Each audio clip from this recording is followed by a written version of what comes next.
Hello everyone, welcome to the second episode of my video guide. First of all, I want to thank you all for your many comments and suggestions that you left for me in the forums and also on YouTube. Really appreciate it, and try to make use of them for, well, this and the future videos. So one more thing for the first one, which was about flanking. A lot of people pointed out that it's a good idea to use the rage sign on your pet, which is actually true. It will attack faster and therefore generate more flanks. So thanks for pointing it out. You are very correct. Today I thought I would just had an update. We got some new skills. I thought I'd just quickly go over those and just try them out, see what they do. Well, I obviously have already tried them out, but I'll talk about them. And when to use those skills, when they might come in handy. It could be good to know. So we're going to start with Frost Lore. It's one of the new skills. It actually debuff for tactical damage. And the animation is, I don't know, it's kind of fancy. I was kind of missing the Harry Potter wand when seeing this, but yeah, they did a good job on that one. When is this skill actually good? It's mostly a raiding skill. Tactical damage is often very powerful attacks, mostly AoE, which can hit for quite a bit of damage.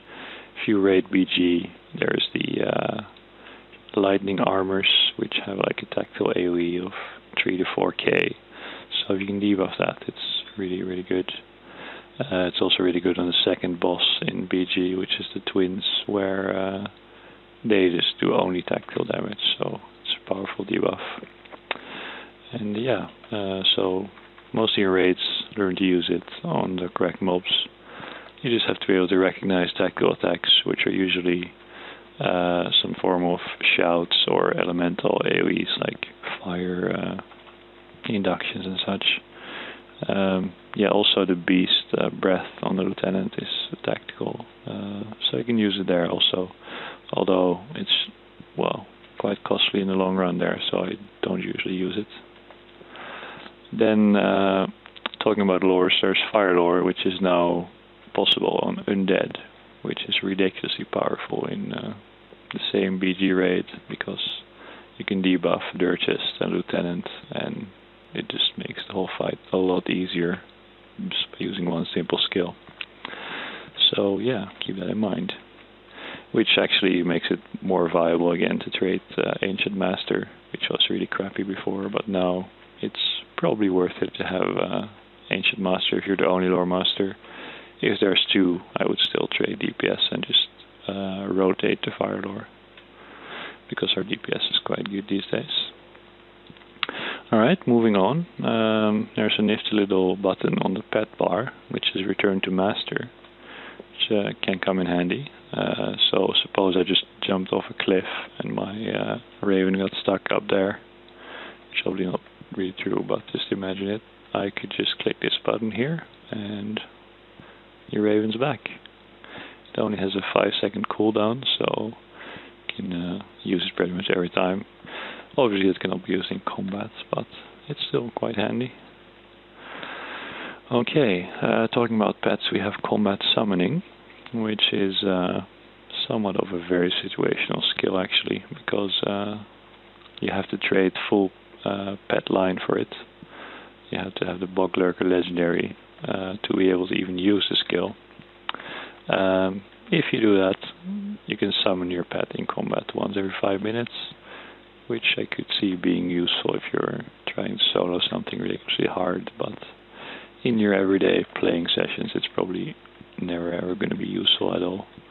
So yeah, a bit of a miss, that one, but I suppose some people could find this useful.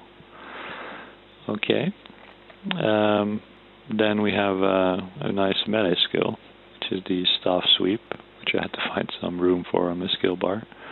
Ooh, I'm going to make it a tradition to get stunned in my videos. So, this is AoE melee skill, which looks kind of weird. It's frontal, so it's not 360 degrees. You have to be actually facing the enemies that you want to hit. And then it can hit up to 3 targets. but it's actually already really good even on one target, because it does like 300 to 500 damage if you have a good sword. And well, it's quite a lot without any induction attached to it, so I would say use this skill anytime it's off cooldown, just like Staff Strike, because it can really improve your DPS. Also, one feature of this skill is that you can get power back on the flank, and well, we learned all about flanks last time, so we know how those work. So it's just a matter of hitting the staff sweep when a flank has occurred and get some power back. I have actually no idea how much power you get back, so we're going to try to find out. If my Raven would flank today, that would be very kind of him. Ooh, Frostlore. Meanwhile, oh, okay, there we go. Let's see what I get. I got 165 power points. That's actually very underwhelming. Oh, but I'm getting it multiple times here. It seems to give a power over time effect, which can be quite good actually. Just gonna try to get it again. So yeah, meanwhile, they updated the description on the Master of the Staff trait, and you can now actually see how powerful it's always been. It's always had these effects, but we didn't really know. But this explains why Staff Strike was critting so much. You just get 20% more critical chance, which gives you like 25 or more, depending on how much agility you have. So yeah, this again confirms that meleeing on Lore Master is very powerful, and you should always do it if you want to do the maximum amount of DPS. So here's the Staff Sweep effect. It gives 165 power initially, and then also 3 times from the power over time. So that's quite a bit of power. Probably about comparable to the morale you get from Sign of Battle Flank. And I can see that being very good in grouping, especially raiding, where you might run out of power eventually in long fights. Okay, well, I think that about covers it. Oh no, wait. There are so many changes that I'm probably going to forget about a few of them, so apologize for that. There's the knowledge of the Lore Master. There has been some complaints about this skill, but I think there's nothing wrong with it, the way they changed it. Lastly, that if you use it out of combat, it puts this debuff on the mob, but it can actually still be used in combat, but it just doesn't give the debuff. So in combat it's exactly like it used to be. You just get this screen analysis, and well, out of combat you get the same screen, but you also get the debuff. So it's pretty much an improvement all the way, and I guess we can be happy about that. I don't see myself using this very much because the debuff isn't super significant or anything. I suppose you can use it on like a boss before you pull them, if you're just standing around for a bit anyway, but it seems a bit of a waste of time otherwise. Yeah, so then I just remembered that the inner flame is supposed to be stronger now.